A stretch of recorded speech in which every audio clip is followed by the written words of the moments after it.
Hi guys, आज हम pronoun के बारे में देखेंगे कि प्रोनाउन क्या होता है। इसके पहले हम नाउन के बारे में डिस्कस किए हैं कि नाउन क्या होता है।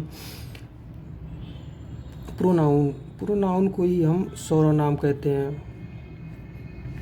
काइंड्स ऑफ प्रोनाउन के कितने टाइप होते हैं।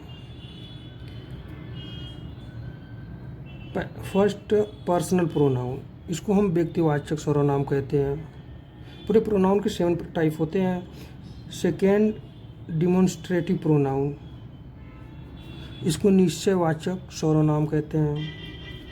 थर्ड, रेसिप्रोकल प्रोनाउन, इसको हम परस्पर संबंधी सर्वनाम कहते हैं। फिर फोर्थ, इंट्रोगेटिव प्रोनाउन, इसको प्रश्नवाचक सर्वनाम कहते हैं। फिफ्थ, रिफ्लेक्सिव प्रोनाउन, इसको निजवाचक सर्वनाम कहते हैं। सिक्स, डिस्ट्रीब्यूटिव प्रोनाउन, इसको विभाग सूचक सर्वनाम कहते हैं। लास्ट, 7, रिलेटिव प्रोनाउन, इसको संबंधवाचक सर्वनाम कहते हैं। ठीक, ये आपके प्रोनाउन के टाइप हो गए हैं। अब हम देखेंगे कि पर्सनल प्रोनाउन होता क्या है। अब पर्सनल प्रोनाउन में कौन से वर्ड आते हैं। पर्सनल प्रोनाउन, ये आपका पर्सनल प्रोनाउन,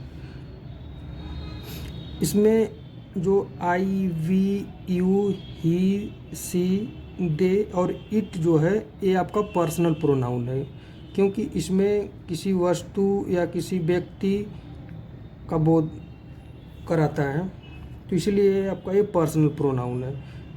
ठीक, इसको थर्ड पर्सन में डिवाइड किया गया हुआ है। इस फर्स्ट पर्सन में आई और वी को रखा गया है। सेकेंड पर्सन में यू को रखा गया है। थर्ड पर्सन में ही, सी, दे और इट को रखा गया है। क्योंकि देखिए, इसमें 3 पर्सन में इसलिए डिवाइड किया गया है कि जब भी हम बात करते हैं तो सिर्फ 3 व्यक्ति के बारे में बात करते हैं।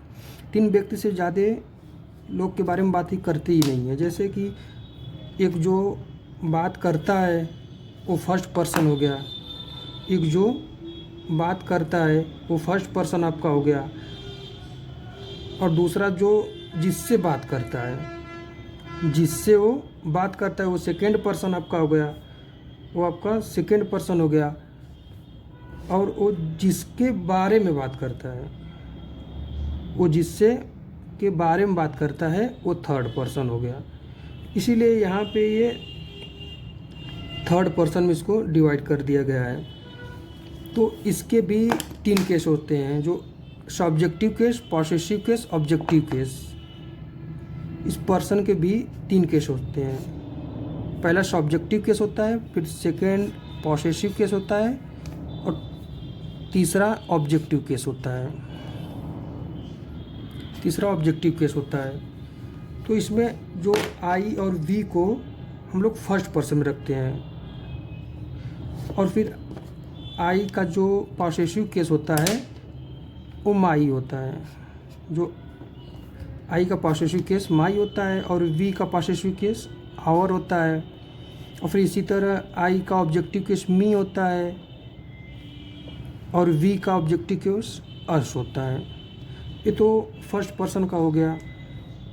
अब सेकेंड पर्सन में सिर्फ यू ही है और कोई वर्ड नहीं है। इसमें यू का सब्जेक्टिव केस यू ही होता है, और पॉसेसिव केस योर होता है, और ऑब्जेक्टिव केस ही यू होता है। अब थर्ड पर्सन में इसमें 4 वर्ड रखे गए हैं। ही रखा गया है, सी रखा गया है, दे और इट।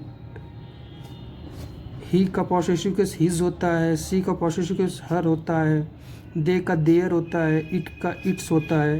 और इसी तरह ऑब्जेक्टिव केस में ही का हिम हो जाएगा ऑब्जेक्टिव के, सी का हर हो जाएगा, और फिर दे का आपका देयर हो जाएगा, और इट का इट हो जाएगा।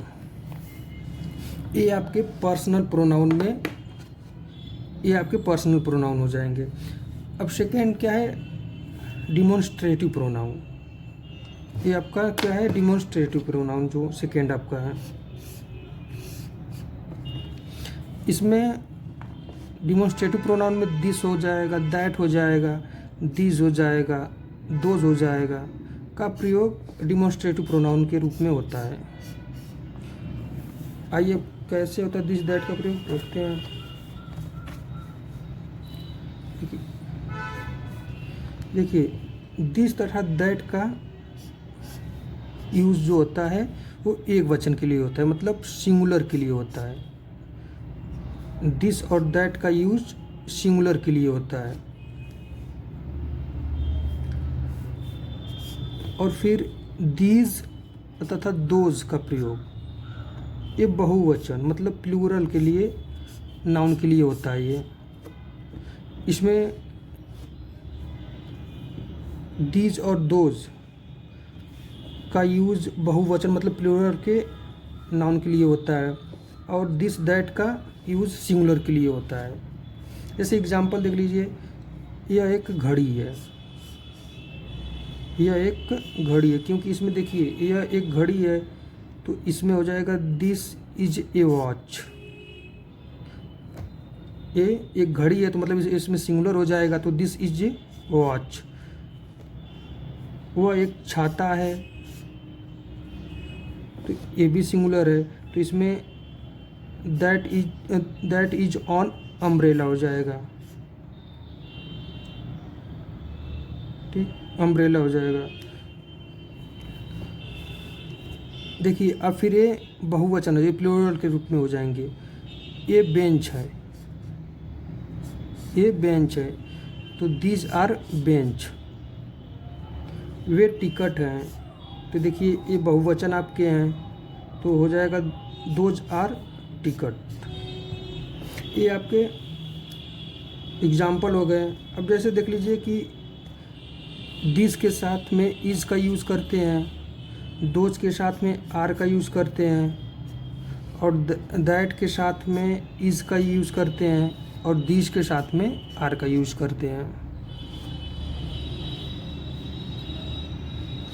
ये आपका डिमॉन्स्ट्रेटिव प्रोनाउन हो गया था। अब आगे देखिए third reciprocal pronoun. Reciprocal pronoun इसे परस्पर वाचक सर्वनाम कहते हैं। इसका प्रयोग देखिए, इसमें ईच अदर तथा वन अदर का यूज होता है। इसमें ईच अदर तथा वन अदर का प्रयोग होता है।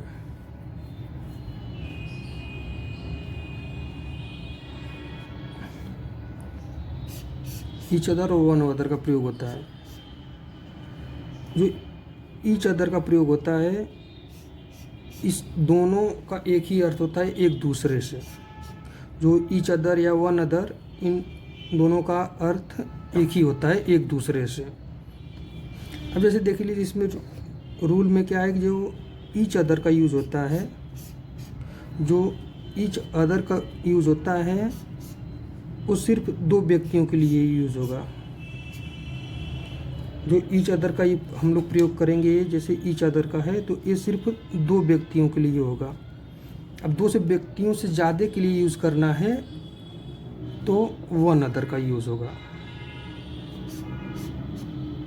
अगर दो व्यक्तियों से ज़्यादा करना है तो वन अदर का प्रयोग करेंगे। ये दो से अधिक व्यक्तियों के लिए आपका है। इसमें क्या है कि ईच अदर दो व्यक्तियों के लिए, अगर दो व्यक्ति की सिर्फ बात होगी तो उसमें ईच अदर का प्रयोग होगा, और फिर इसमें दो व्यक्तियों से ज़्यादा की बात होगी तो उसमें वन अदर का प्रयोग होगा। जैसे एग्जाम्पल इधर है, जैसे एग्जाम्पल है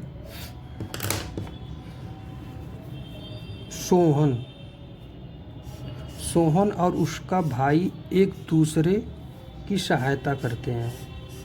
इसमें देखिए सिर्फ दो लोग की बात हुई है, सोहन और उसका भाई एक दूसरे की सहायता करते हैं, तो इसमें ईच अदर का यूज़ होगा, क्योंकि इसमें सिर्फ दो लोग की बात हुई है, सोहन का और उसके भाई का। तो हो जाएगा सोहन एंड उसका भाई हिज ब्रदर सहायता करता है, हेल्प ईच अदर। ठीक, क्योंकि इसमें सिर्फ दो लोग की बात हुई है। अब सेकेंड एग्जांपल देखिए कि तीनों मित्र, क्या है कि तीनों मित्र एक दूसरे को पुकारते हैं। ये देखो, तीनों मित्र एक दूसरे को पुकारते हैं, तो इसमें देखिए तीन लोग की बात हुई है, तो इसमें वन अदर का प्रयोग होगा। तो हो जाएगा the three friend call one other. ठीक, देखिए इसमें ईच अदर का यूज़ हुआ है, इसमें वन अदर का यूज़ हुआ है। इसमें तीन लोग की बात हुई है, इसमें दो लोग की बात हुई है। अब fourth interrogative pronoun. Fourth interrogative pronoun, इसमें इंट्रोगेटिव प्रोनाउन में हु, हुज, हुम, वाट और विच का यूज़ होता है। इसे इंट्रोगेटिव प्रोनाउन कहते हैं, के रूप में होता है। ठीक, कौन कौन सा वर्ड था? हु था, हुज था, हुम था, व्हाट था और विच था। इन सबों का यूज इंट्रोगेटिव प्रोनाउन के रूप में होता है। अब इसे एग्जाम्पल देखिए,